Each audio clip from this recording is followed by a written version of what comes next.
How long before the ship arrives? 10 minutes. No bullshit. We ain't out of here in 10 minutes. We won't need no rocket to fly through space. Good morning, Vietnam! Greetings and salutations. Oh, hi, Mark.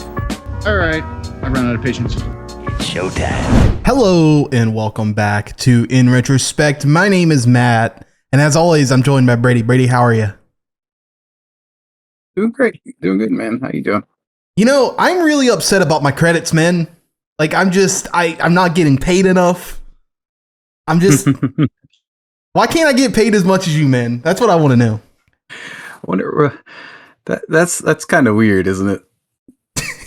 The whole, you signed a contract and then you're like, yeah, but I want more.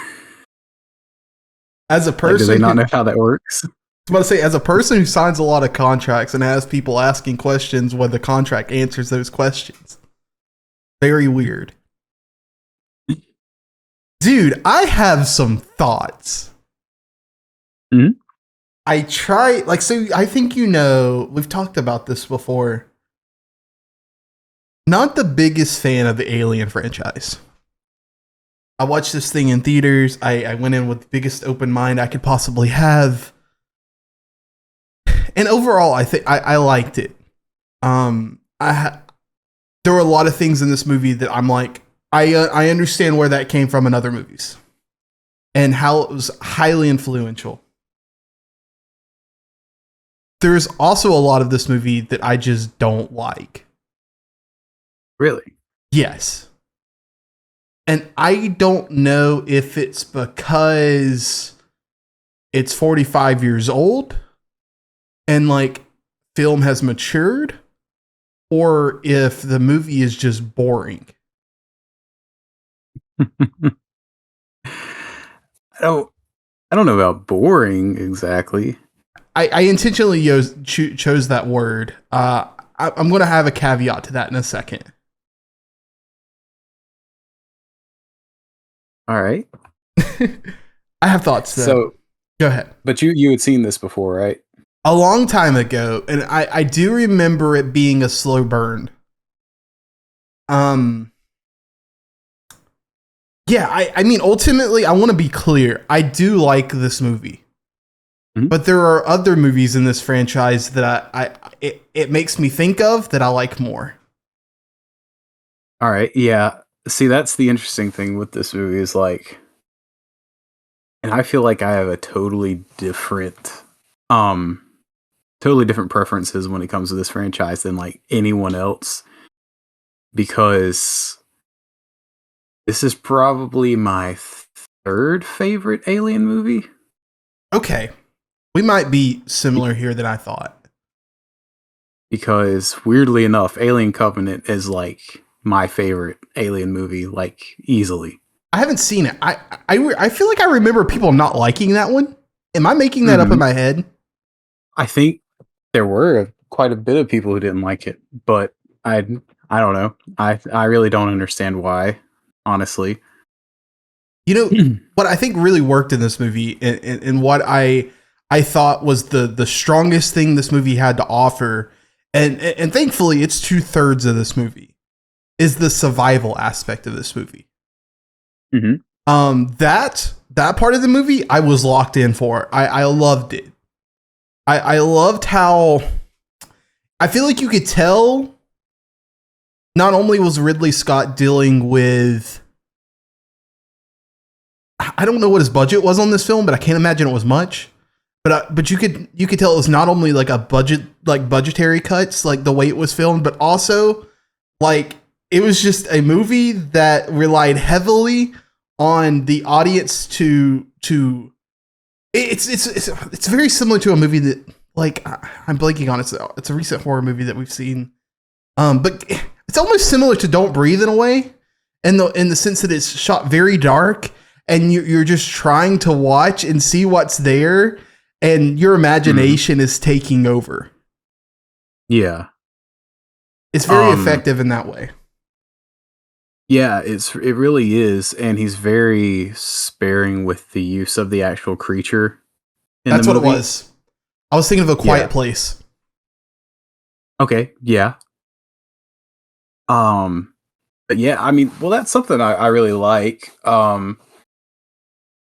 Weirdly enough, like I know a lot of people love Aliens, the second one, and I don't really like it because it just bombards you with the creatures, you know? Mm-hmm. And I kind of like this one's more, I don't know, like less is more approach to Sure. that personally. I also think that like Ridley Scott is kind of one of the greatest at like just creating a like a look to his movies that kind of stand the test of time. You know, like the way he like his production design and everything just really doesn't age all that much. Like the Alien movies after this still use like all the same sort of like set design, the same everything, because it really doesn't need that much improvement. Like it doesn't, it's like you can go back and watch a lot of sci-fi movies from around this time and it's like, oh, that looks not very good, or like I can't believe they thought the future was going to look like this. One of the things, it's so funny you say this, and I get what you're saying. I do think it's pretty darn accurate. One of the things that I really noticed that I think kind of bothered me about this movie, and this is going to sound like a completely like different caveat to what I was just saying, but I don't love the way this movie was shot. Oh, yeah? I think it's too dark, and I just feel like I'm kind of watching a student film at times, and maybe that's harsh. And like I think this is maybe his like second film he ever made. I don't know, but like, and again, like it's not lost on me that this movie, again, I said this in my opening statement, was clearly made on a budget, right? Like it very clearly, and also like it's made 45 years ago. It's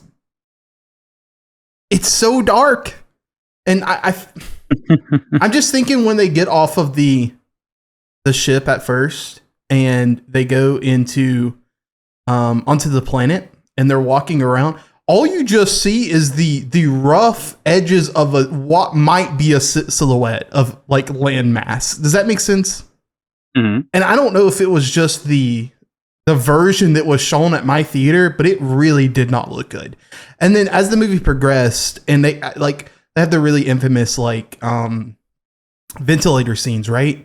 It's just really, really, really dark. And I just wish you just could see a little bit more. And again, I don't know if that's 45 years or not. I don't know. It sounds like there might have been something wrong with your theater. Dude, honestly. Hopefully there was. Maybe there was. Because I really don't have that problem at all. Well, no, that's not true. There were moments where I noticed that like a lot of detail was lost in the shadow, especially in like character interaction scenes. Like there were parts where just like half their face just you couldn't see, and it seemed like a pretty well lit room, but I don't know, just some of the shadow like kind of overwhelmed a bit. So did your screening of this like have the introduction thing? I don't think so. So when I went, it had like a 10-minute intro with Ridley Scott and Fede Alvarez, like talking about this movie. And he talked about that scene that you just mentioned, where they land on LV-426 and they're like going up to the ship. Mm-hmm. And so he was talking about how he was very upset with like the model and like the way they had to shoot it and everything. And so to sort of like cover some of that up, what he did was like took that film and then ran it through like a TV monitor, and then he recorded the TV monitor. And so like that's how he did it, to kind of like try to hide it a bit. That makes sense. Yeah, I thought that was pretty interesting because I never I think I used to think that, especially since, and I'll just kind of bring it up here, I guess, that like obviously Prometheus, features this spacecraft from this, and seeing it like in all of its glory in that movie, and then having this where like he's very constrained to, as we've said, his budget and everything. It kind of like you don't really get that grandeur that you get that comes in the other movies, and that kind of does hurt this a bit, I think. Yeah, I think I have a unique perspective on this movie. And that's said pretentiously, unfortunately. I feel like, if I remember correctly, I watched Prometheus first. And I think it was because a lot of people, like I heard a lot of people who really loved it. And I'm a massive fan of Michael Fassbender. Him and Jake Gyllenhaal are like my two favorite actors working today. And so like when I heard that he was in this movie and I saw some clips of him, I was like, I'm going to watch this. And I watched it. And I think soon after that, I had tried to watch Alien. And for whatever reason, I can't remember if I completed it or what happened, but I just did not remember it well. So I was like, I need to watch it again. And so that's the reason we're here today talking about it. And I don't know how much of watching Prometheus influenced my viewing of this movie. You see where I'm getting I hate to use the verbiage of boring, because I don't think it's boring, especially in the 1979, I think is when this movie came out. I don't think this movie would have been viewed as boring, but given the way it was shot, and if he did shoot it through a TV screen, like I get why he had to do that thing. Because like as a photographer, like I've shot things where I know like I have to do this thing in camera to make it look better when I'm editing. Like I get that. Like that's not lost on me. I just don't know how much of me watching Prometheus before watching this influenced, because I think in a lot of ways the DNA is the exact same. Oh yeah, definitely. And it shocks me to hear some of the complaints about Prometheus and have this one like on its pedestal. And I think this one deserves to be on a pedestal. Let me be clear. Again, I don't want it to sound like I'm just completely like absolutely hating on this film. I do think it's good. I just don't know if, again, I can see where it's very clearly influenced things today. Super clearly. I just don't know how well it holds up, in my opinion. Okay. Now, I think it holds up very well, personally, but I will also say that I saw Prometheus first as well. Really? Okay. Yeah. But let me think. So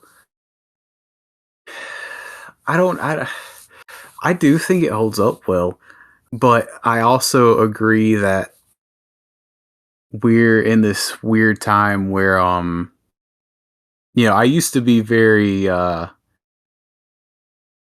don't know, like snobbish about some of this stuff, where it's just like, yeah, well, I mean, that movie's only good because this other movie came before, and it's just taking some of the stuff from that. I used to be kind of annoying with that, I know.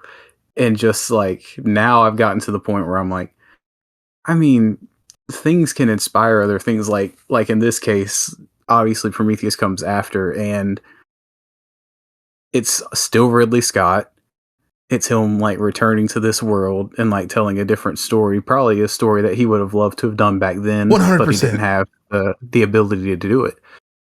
And I'm like of the mind now where I'm like, we can have both and we can enjoy both, like. Sure.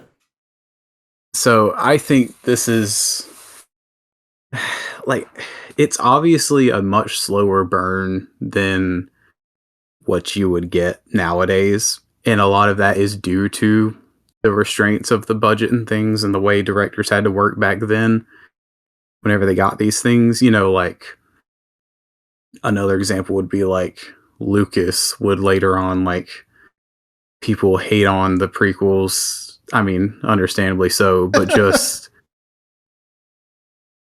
but you see from that to that, and then like from Alien to Prometheus, just like these same directors from that back then working with all the resources. Yeah. And you kind of just like go back and forth, and it's like it's more of an interesting study in like how film is advanced more than anything to me. Sure. I mean, I think that's definitely true. Again, I'm going to say some things on this podcast tonight that's going to make it sound like I really don't like this movie. But what I'm thinking I'm going to allow to happen, if you're down, I want to play devil's advocate a lot here. I want to be clear. I do like this movie a lot. In fact, like I brought up A Quiet Place earlier, that I thought of that and Prometheus as soon as I walked out of this movie. If we don't have this movie, we don't have those two things. 100 in A Quiet Place, in a lot of ways, like borrows so much of that survival aspect of Alien and just modernizes it in a lot of ways. The other part of this movie that I'm like, I just can't get over is I think it's too long. And what I mean by that, and hear me out. Like that's not a blanket statement. I think you can cut out like all but 3 characters in this movie and make it a better movie and make it shorter. Mm-hmm. Yeah, I think the amount of characters really plays into the horror genre of like the 70s, 80s. Sure. Where just like you had to have these higher body counts in the movies because that's what people wanted to come and see back then. That's fair. And yeah, I mean, I agree. There's definitely characters that you just don't really know or care all that much about compared to certain other characters. Yeah, I'd say at least probably 2 of them could have been cut out. I also this might be a bit of a hot take. Sure, go ahead. On this. That's what we're here for. I really don't. This is something I think gets much better as this series progresses. Like even into the next one, gets much better. James Cameron handled it. Yeah. Okay. Is how they use androids. Yes. Like the twist in this movie does not work as well as it probably should have, in my opinion. I've never thought it worked as well in this movie as it could have. See, this is a point I wanted to bring up about the Prometheus thing, right? Brianna had not watched Prometheus. I had. She did not pick up on that Ash was going to be AI. I 100% knew within 10 minutes of watching this movie. Yeah. And I kept thinking about it. I'm like, I don't know if this is a 45 year difference thing. And then it hit me. I'm like, dude, you watch Prometheus. Like there's a solid expectation of that being a part of this like movie franchise. And so it hit me. I was like, let me ask Brianna what her thoughts on it was. And she just thought he was just a sociopath. Which I got to thinking about it. I'm like, I don't know that you want it to be that heavy-handed. Mm-hmm. And so, like, to answer that question, one, I would be very curious to poll 100 people who watched this movie, had never watched it, but watched it today, and see if they could pick up on Ash being AI before it's revealed. Yeah. Because I do think it's pretty telegraphed. Okay. So let me just say this. Ridley Scott's great. Sure. And he's deservedly gotten praise throughout his entire career, I feel like. But we can acknowledge that this man he has never been the most subtle of filmmakers at all. Like it's gotten worse in more recent years. Like, yes. Obviously, the most recent example would be Napoleon. Like, what in the world? Napoleon, House of Gucci. That's all I gotta tell you. Like, you look at those and you're like, all right, this. What's even like The Martian to an extent? No, 100%. Like, what's Russell Crowe's name in The Gladiator? I haven't watched it. Maximus. Dude, I cannot wait for some character in Gladiator 2 to see Paul Mescal and be like, what are you, some type of Maximus son or something? I fully expect it to happen. Dude, I'm like ready for him to just like reuse lines and stuff. I'm like, I don't care. I'm here for it. No, I think you're right. Like I was watching Prometheus. I watched it after I watched Alien, like literally minutes after I got home. And there's a line by Idris Elba. And first and foremost, Idris Elba is fantastic in that movie. I love Idris Elba a lot. Oh yeah. My man looks at Charlize Theron's, is it Meredith Vickers? I think that's her name. Is like trying to get laid. Yeah. I knew exactly what you were about to say. And then a moment later, are you a robot? He's so obsessed with this too. Like, I don't know if you've ever seen Blade Runner. A long time ago. I was thinking about rewatching it before I hopped on this pod, but I didn't. But like, you know, the whole thing around that movie is Deckard a replicant? Yeah. And he's like, there's been like 3 different cuts of that movie, or maybe 4 at this point. But like every one, he like beats you more over the head with like, yes, he's a replicant. Like every time he adds something else. And it's like this big mystery, and he's like screaming it every single time. He's the Frank Herbert of the movie filmmaking. Is that what he is? Yeah. Just has to correct everything. I feel like Zack Snyder. Like, have you heard about this? Like with him being like, oh my god, dude! So about a week ago, I saw that he made a statement about like how he filmed both a PG-13 version of Rebel Moon 2, and then he filmed another version for the rated R version. And then I heard today that he is like, you know, we set the rated R version in a different universe. I'm like, did you now? Did you now? Dude, I used to defend this guy. Like, oh man, he flew too close to the sun, man. He did something. He's a big Ridley Scott fan and should be. Anyhow, back to Ridley Scott. He probably is, actually. I would not doubt it. I am. Oh no, he definitely is, because he uses the daggum gladiator shot in every single movie of just like the hand going over the wheat. Every single movie he uses that. That's so funny. Have you watched Rebel Moon, by the way? No. Apparently it's about wheat farmers. I've heard it's atrocious, but I am going to wait until that other cut comes out just for the joke of it. Oh, we're potting on it for sure. When that comes out, I will watch it finally. Whatever. 4-hour cut of part 1 of 6 of this franchise in the alternate universe, of course. 100%. The rated R alternate. You know what's sad about that? I'm sorry for this tangent, but it has to be talked.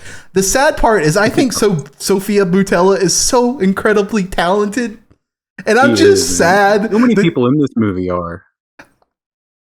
I feel like a lot of people in this movie already have like careers, and I feel like Sophia Boutella is just right on the cusp of being a leading actress, and she's in this, and I'm so sad about it. Anyhow, Sigourney Weaver. Mm-hmm. I liked her a lot more in this than I did in Ghostbusters. We'll start there. Are you not a Sigourney Weaver fan or something? No, I am. I was setting up a point. Part of my problem with the characters in this movie is I feel like they're written kind of well, but I don't think they're developed well. I think those are two separate things. Mm-hmm. Right? Can we agree there? Yeah. And there's something very particular about the way he wrote Dallas and Ash and almost said Sigourney Ripley, and it feels so like 2001, like monotone, over the top, like, and it just does not work for this movie. Yeah, I can see that. It's like, it's weird that this movie gets like put on such a high pedestal, because like it is a really good movie. Mm-hmm. Well, it's just it's the slasher movie. 100%. That's all it boils down to. It's just a slasher movie. It's got all the tropes of a slasher movie. It's very well directed and everything, and the set design's incredible. But you know what I want to see? It's just I want to see John Carpenter's Alien. That's what I want to see. Oh man, dude, John Carpenter's like in another league. he's so good. Whenever he is good, he's very good. When he's bad, but when he's good, he's really good. Have you seen The Thing? You ever watched The Thing? I haven't watched it in totality, but the parts of it that are important have been ruined for me. Like, dude, that movie's phenomenal. I think there's a pretty significant scene in Alien that's pretty darn similar to The Thing, if I remember correctly. Oh, Chestburster? Yes. Is that what you're talking about? Yes. Yeah. Also, I mean, same thing in like Late Night with the Devil. Like, very similar like things. Yeah. We need to do a Thing episode because I haven't watched it. Like, well, not in totality. So it's awesome. We could do that in the future. It's really good. So you brought up The Thing. Mm-hmm. Oh, okay. You were talking about Carpenter, so I mentioned. Dude, I feel like John Carpenter Alien would go crazy because you nailed it. Like it's just a slasher film, and again, you add in shrink the cast, add in the element of just survival, give that to John Carpenter, dude. I think that movie's better than this one. Mm-hmm. If you give Carpenter in his prime, easily. And this movie also owes a lot to obviously H.R. Giger, like the guy who designed the creature and like the spaceships and everything and how everything looks. Like, I don't think he's like underrated or anything because like his name is pretty much synonymous with this movie. Mm-hmm.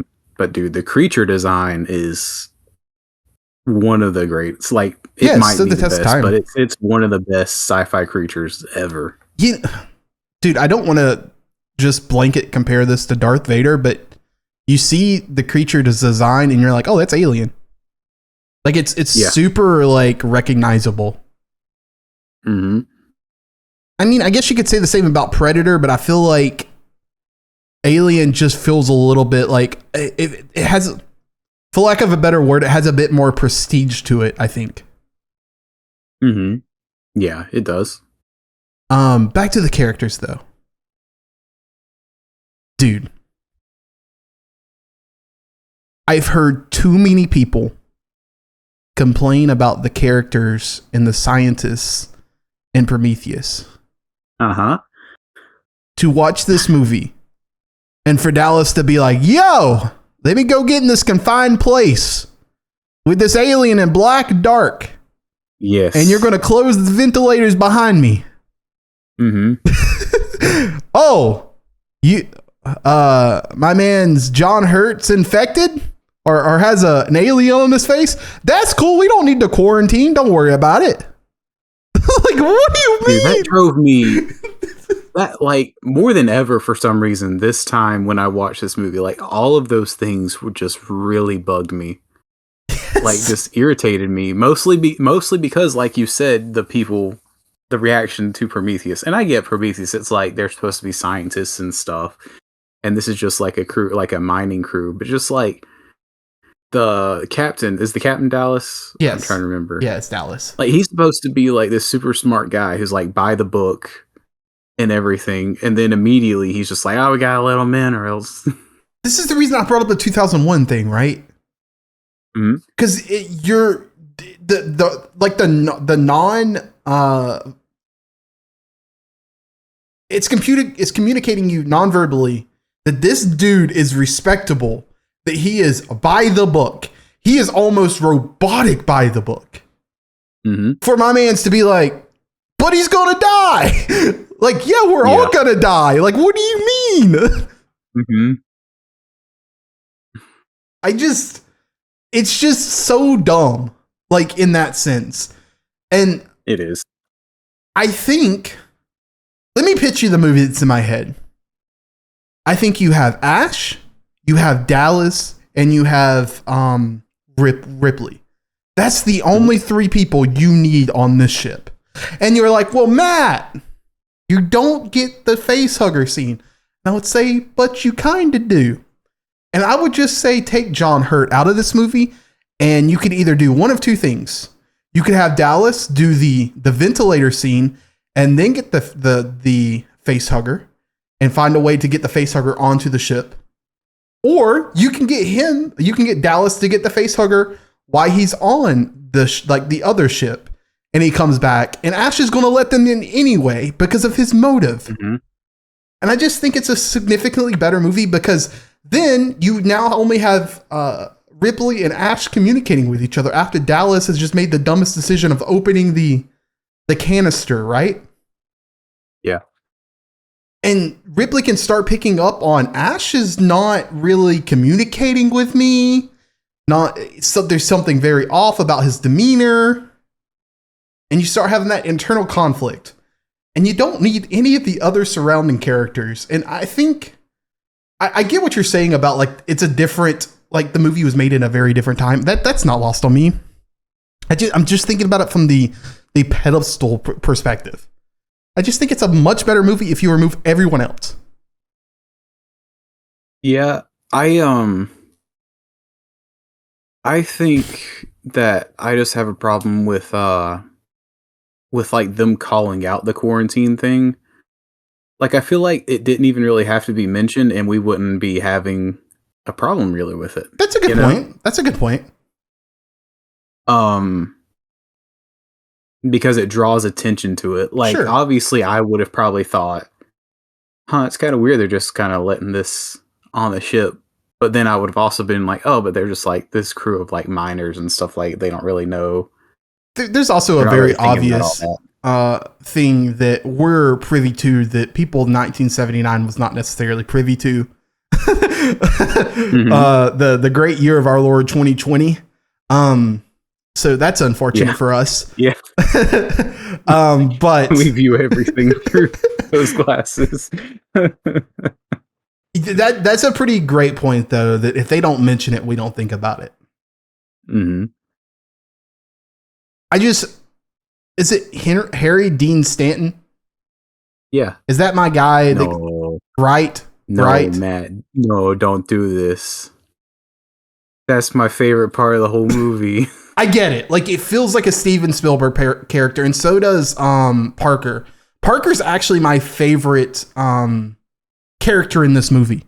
Oh, dude, Parker's the best. Parker and Brett just feel like Spielberg characters. Yeah. And I love it. As much as I do love a good Spielberg character, right? I feel like they just don't fit this movie. Like, I feel like it might fit in 1979 based on like we're making this movie as a slasher film and we need people to die. But I just don't think it serves the movie at all. Especially again, when you've gone out of your way to set Tom Skerritt, Dallas, Sigourney Weaver with Ripley, and then Ian Holmes, Ash up to be so incredibly like monotone. Yeah. But man, the scene is so good. I'm not denying it. When he goes down, there's the chains, and then it's the water, and then it's dripping, and then the cat. It's so good, dude. Don't even bring up Jonesy, man. I don't even want to talk about Jonesy. I hate the cat. Now we can cut the cat out of the movie. I'm good with that. 100%. Axe that thing. Get it out. Cats. Let the alien attack the cat. You heard it here first, dude. I hadn't seen this movie in like a while. Well, it's probably been like 5 years maybe, but just I forgot that like the cat makes it onto the shuttle with her, and the scene where she just kind of like leaves the cat behind and you see like the alien standing over it. I was like, yes. The alien got it. And then I forgot that the cat just survives, I guess. The alien's afraid of the cat, maybe. I was totally waiting for the reveal that the cat somehow got like I'm thinking like the Marvels, like the cat, like the what's the thing called? Oh, you got face hugger. Yes. I'm totally expecting that to happen. Like that feels like a total 1970s thing to do. Mm-hmm. Okay, so there's one other person in this movie that I just cannot stand. Why the heck? I don't even know their name, but I know who you're talking about. I got you. I got Letterboxd pulled up for this point exactly. Lambert. Okay, so here's the problem. Not only is she annoying, which is unfortunate, but also, again, this movie, first of all, not just her, this movie features a masterclass in how to be the dumbest possible person in this particular scenario. Like, not persons. Like, every single person in this movie does the dumbest things possible. But one specifically just stands out amongst the rest. Lambert. My man Sparker is trying to do the things like, let me just kill this thing. Just move. Get out of the way. Yeah. For like 5 minutes. Like, what are we doing? Ridley Scott, I need you to tighten the boat, man. I really hate this thing in movies where it's like, we know this thing's out there and we know like how dangerous it is and we know it's been killing everybody off. But then whenever you finally encounter it, you just can't even move. Like, you knew it was out. Like, I get, like, if you don't know it's out there and you're like, what in the world, like, is happening? Like, what is this? Like, but they know it's there. They know it's been doing all this stuff. So just... Well, here's my thing. It's twofold. Like, one, if I'm Lambert, two, let's just hypothetically say that she's just stunned. And she just does not know what to do. At least give Lambert the line of just kill him. Kill him. Because, like, I'm thinking as an audience member, as a smart intellectual audience member in this moment, if you're gonna die, you're gonna die. Like, either the alien's gonna kill you, or the alien is gonna try to kill you while he's on fire and you're gonna die by both, or you're somehow miraculously gonna get out of the way. So that leads me to Parker in this particular scenario. Dude, how high do you have to count before you're giving up on Lambert and you're lighting this alien on fire? Like, my internal clock was like running, and then I was like, it hit a point and I was like, all right, just go ahead and do it. Dude, I'm getting to like 3. I'm sorry. Like, it's over. I just can't. You know what's still effective in this movie, though? And granted, I do think there were a couple of people in this movie that kind of laughed at it, but it's still really effective. We've already talked about it. It's the chest scene. Chest burster scene? Yes. Holy crap. Scene is so good. I love that scene. Obviously, I mean, you know, it's been talked about to the moon and back, but that's such a good scene. No, 100%. Like, again, like, I don't want it to sound like I really don't like this movie, because I really do. I can appreciate the parts that very clearly have just influenced the past 45 years. And this is just one of them. Like, I mean, it was in a movie this year, and it still works today. I'm so thankful for like the way this movie pioneered just not showing you the creature and allowing the audience to be aware of it and just make up their mind of where it's at and imagine what could possibly happen, and leaning into that. Because I do find that part of the movie really effective when it like, give me an 80 to 90 minute movie of that. Alien's going to be in probably my top 25 ever. Yeah. I really, man, it's just so cool that like from this very first movie, they like had it all figured out. Like, there's the egg, and then in the egg we have the face hugger, and then the face hugger gets on a person. It uses them as a host. Sure. And then the thing bursts out, and then it grows into the xenomorph. Like, that is so cool. Just like that whole process. Yeah. For them to have come up with that. It's really awesome. So this is where I start getting into some of the stuff that I think Prometheus might do better. And obviously, there's some story points here that are slightly different. But whereas Alien, like you said, is pretty much clearly a slasher film, I more appreciate how Prometheus took that slasher film and then added context around it and added story around it. Because I don't know that Alien has a. Let me ask you this. Maybe you have a different answer. Do you feel Alien has a broader story around it? If you take out the franchise. Oh, what do you mean? Like, is this a simple point A to point Z slasher film? Like, survive the xenomorph? Or is there more to the story? I mean, I think it's pretty self-contained story. So I think when I think of a sci-fi film, and maybe again this is just me and I'm just dumb and I don't get the point. When I think of a sci-fi film, I'm left with a question. Like I'm left thinking of something. It's got me pondering an idea. I don't think I get that from Alien. No. But then again, like, is this more of a horror film than it is a sci-fi film? Is it a horror film that birthed a sci-fi franchise? Like that's you get what I'm saying? Hmm. Yeah, it's really interesting. I mean, it's really weird to me too that like this and the Terminator franchise were like taking off at around the same time, because you got the first movie is a horror movie, slasher movie, just like Terminator. First Terminator is a slasher movie. Sure. Second movie is just like this massive, big budget action extravaganza movie, just like in this franchise. And then it kind of falls off a cliff. Like but it's interesting because like it feels like every movie's a different genre. Okay.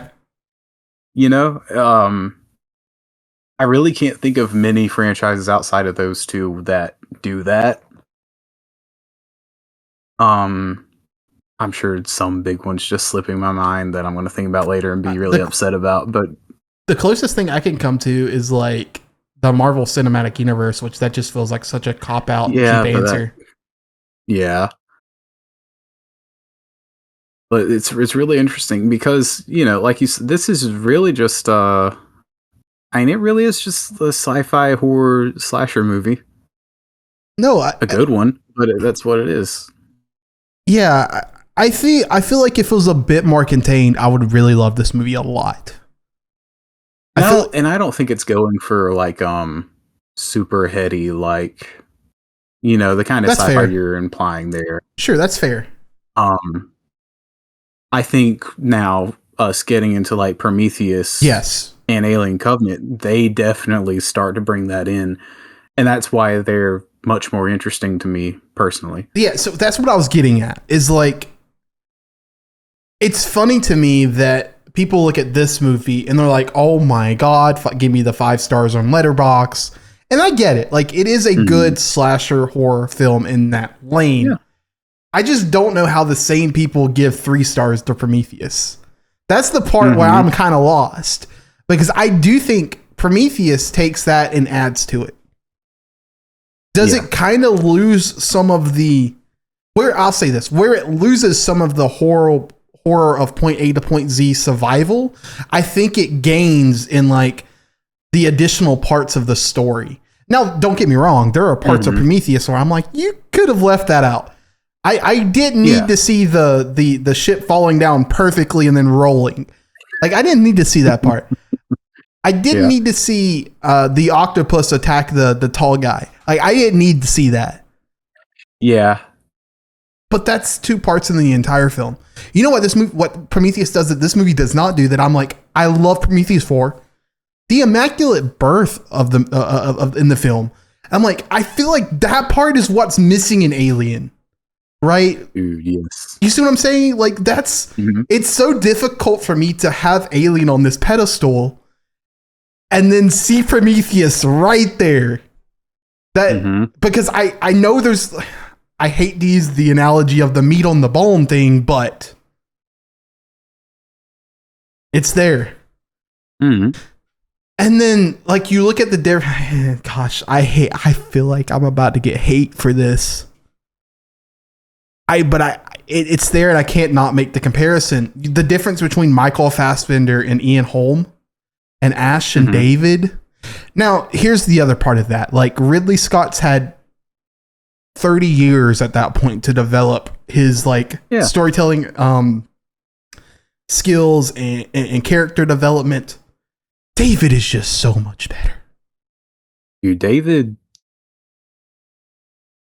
I don't know. I'm trying to think of like how to phrase it without getting too hyperbolic, but he's one of While you're thinking about if like I were to make a list of like the great sci-fi antagonists, like he's very close to the top. Sure. I think the interesting thing about David is like I don't want to. We did Planet of the Apes last week. I don't want to say it's a 1-to-1 with Caesar, but I think it might be a little closer than we think it is. I don't know that I believe David is completely evil. In fact, I know I don't believe that. As a person who has not watched Covenant. I forgot. As a person who's not watched Covenant, I should say that. But even for Prometheus' sake, like I do think David is, if he's not a 1-to-1, I think he's like a 1 to 1.25. Like it's really dang close, because there are aspects of David in Prometheus. You're like, that guy is clearly like a sociopath who does not care about anyone on this ship. Even his quote. The cool thing about Prometheus, by the way, is the whole creator thematics throughout the film. Yeah, dude, I heard a wild one. We'll get to that in a second. But like the fact that he did not even care about his own creator, and his own creator was a pawn in his like scheme, and the creator didn't even know. And then for the movie to end the way it did, which I would have cut like 10, 15 minutes off that movie, but I did end up liking where those two particular characters ended. David's really, really, really, really good. Yeah. Go ahead. Yeah, he's great. He's so good. Like, man, Fassbender had a run. Like, I'm glad he's like back now. People owe him apologies about Steve Jobs, by the way. Dude, he's so good in that movie. That man is owed apologies. I've seen people take Sorkin dialogue and it be absolutely atrocious. Preach. But man, he kills that role. We talked about this like about a month or so ago back about how like a director made a choice in a movie to utilize sound, and how someone tried to discredit the sound for a director making a choice. And we're like, but ain't that the point of utilizing that tool? Dude, if the point of not using a script to develop a character and allow him to have meat on a bone to act with, if that's not, what are we doing? Anyhow, I'll get off that boat. I heard this thing the other day. And again, I think this is what is like really just does not work for Alien for me, is because you don't get this part of, and I think this is probably the reason I don't like Alien as much as I like Prometheus, and the reason I think that it really shielded my, like, clouded my vision watching the movie. When I heard someone say about 2,000 years ago, around the same time that guy was supposedly dropped off on our planet to create us, there was another certain individual that was sent down to create us that we disregarded and hung on I was like, oh my God. Ridley Scott's in his dang bag. Dude, I will never forgive the public's reaction to Alien Covenant, because he was obviously just like, the ideas he was playing with in Prometheus, Alien Covenant, like the way it's going to kill you, like if you ever do watch Covenant, because I'm watching Covenant tomorrow.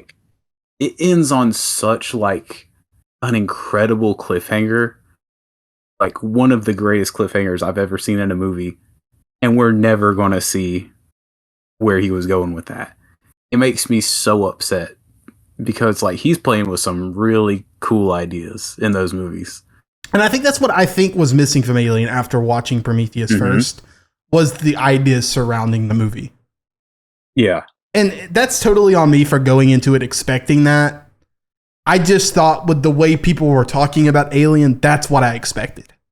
As there had to be, because again, like, name a sci-fi movie that's worth its grain of salt that doesn't leave you with an idea. That's really difficult to do. And that's what I thought Alien was going to do. That's on me. Maybe I'll watch Alien again tomorrow and I find like, dang it, Matt was dumb 24 hours ago.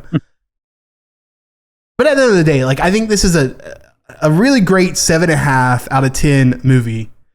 And like, if it came out when it came out in 1979, if I would have watched it back then, I would have probably thought, dang, this is a great 8.5 out of 10 movie.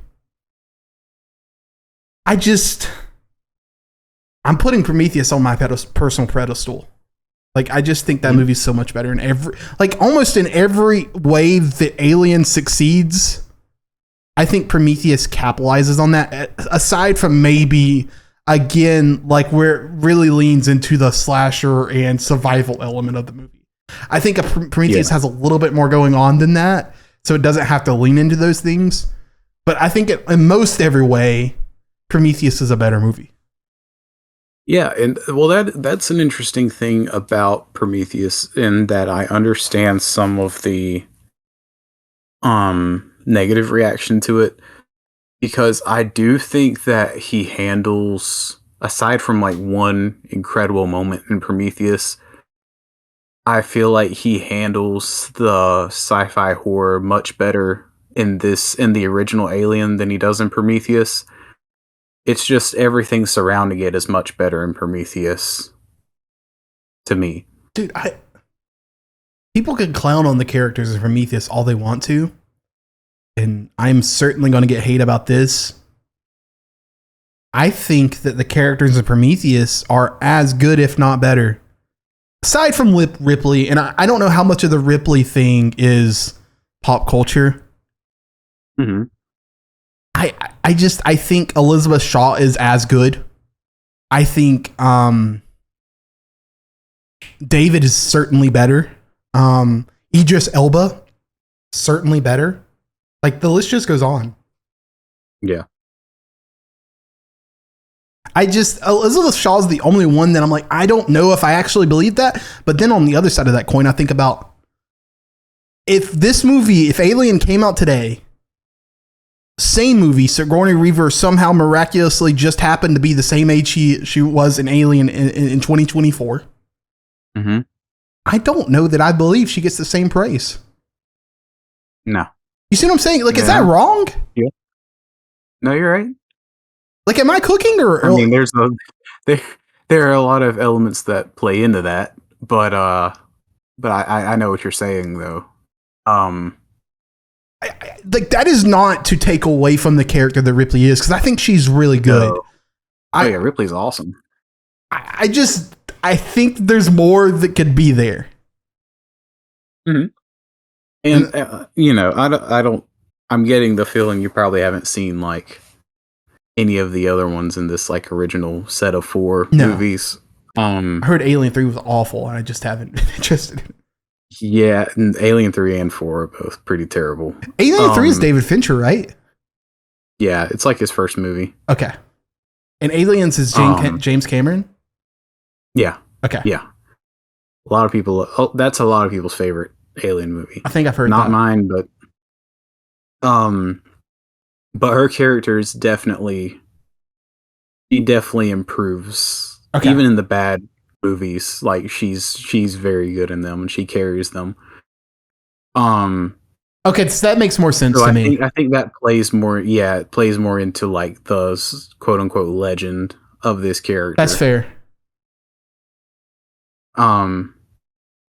Yeah, it's interesting. I mean, you might even say that certain people might not respond well to this kind of strong female character these days. For we've seen that in other franchises. Sure. Now you got me at least interested. One's handled as well as her. You know what I mean? Sure. Like, anyways, but yeah. So I'm kind of interested to see how this is it called Romulus? Is that the new one? Yes. So I wanted to ask about this. It's that also a prequel to Alien? I have no idea. I'm kind of trying to stay a little Okay. blind on it a bit. Then we don't have to talk about it. I mean, you can look it up. Like, that's not going to bother me, like knowing when it takes place or anything. Okay, if you're cool with it, I do think it's I think I've heard that it's a prequel. Or like set before. I don't know if it's, can we end this like, oh, it's set before but not a prequel? Like, what does that even mean? Like, is it an anthology film or is it like what? Huh? I do think it is set before. Okay, it doesn't say in the. I think I've heard that though, for sure. But the synopsis does not say that. So maybe I'm incorrect. Anywho, I'm very curious to see. Oh, it says it's 20 years after the first movie. Okay, that is strange. That's a choice. I think the TV show that's coming out. This is a TV show? Yeah, because there's also a TV show coming out either this year or next year, and it takes place before. Maybe that's what you're getting confused with a bit. Okay. Which there's a substantial time jump between Alien and Aliens. Okay. Like, probably about 100 years, I would think. Wait, what? Was she like cryuvac or something? Mm-hmm. Interesting. Yeah. I'll say they go like really crazy. James Cameron's in his bag on that one. Okay. I understand. Dude, have you heard the like legend basically of how that pitch meeting went? No. So like the story that's been told for like years is that he walked into the room as he does. Writes Alien on the whiteboard. Yeah. And then he writes an S and then he makes the S a $sign. And that's how he pitched Aliens. Listen, don't ever doubt James Cameron. Ever. My man could make Clifford 2. I'm going to see it. It's going to be a spectacle. I believe it already. Dude, we watched Avatar the other day and then Avatar The Way of Water again. My God. Like, why do we just choose... Way of Water? Yeah. So freaking good. We need to do it. Like, I think that movie's better than the first one. It is. Okay, we're on the same page. It definitely is. James Cameron is just... First one's pretty cool, world building, very basic story. But the second one, man, it runs with it. It's so cool. That is such a cool movie. No, 100%. Like, it's beautiful, too. Like, it was crazy watching them both back to back and thinking, wow, in 2009, James Cameron was just ahead of his time. Mm-hmm. And then immediately watching The Way of Water and be like, oh my God. Like, the difference. It's insane. Yeah. Next week, though, we're doing The Fall Guy. Mm-hmm. And we're doing a bonus episode, right? Yeah, we are. We're doing Star Wars The Phantom Menace. That's right. Dude, I'm ready for those takes from me. I'll be clear, I don't know that I'm going to have any takes. Don't worry. I don't know that my thoughts are going to change too much. I am excited. It's going to be hearing me ramble like a crazy person next week. I am excited to see, all of the Windows 97 screensavers on the big screen, though. There you go. That's what I'm excited for. Listen, let me get this out of the way. Sure, go ahead. I don't think Phantom Menace is a good or great movie by any means, but man, am I going to go to bat for it next week? Hey, I'll lob you the ball. Hey, I'll let you just get all your takes off. I will be just the host next week. Dude, how excited are you for Fall Guy? That's going to be a lot of fun. I'm really looking forward to. Like, we haven't really had the big fun movie yet this year, I don't think. Well, some would say we had Godzilla and Kong, unfortunately. I would say we had Godzilla and Kong, unfortunately.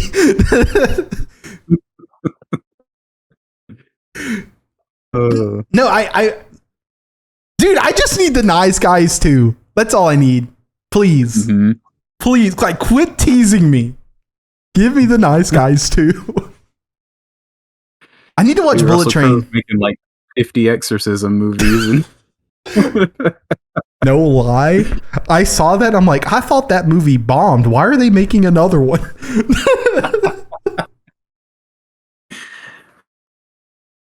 How did that happen? oh, apparently it was like called something completely different. Russell, And then like a meme around Exorcist Pope or the Pope's Exorcist like made them change the title of the movie. listen, Russell Crowe's agent's trying to get him in the second Omen. That's what I'm hearing. Dude, his career like post Nice Guys is very weird. Like what happened? This guy was like the greatest living actor for like 5 years in the early 2000s. And then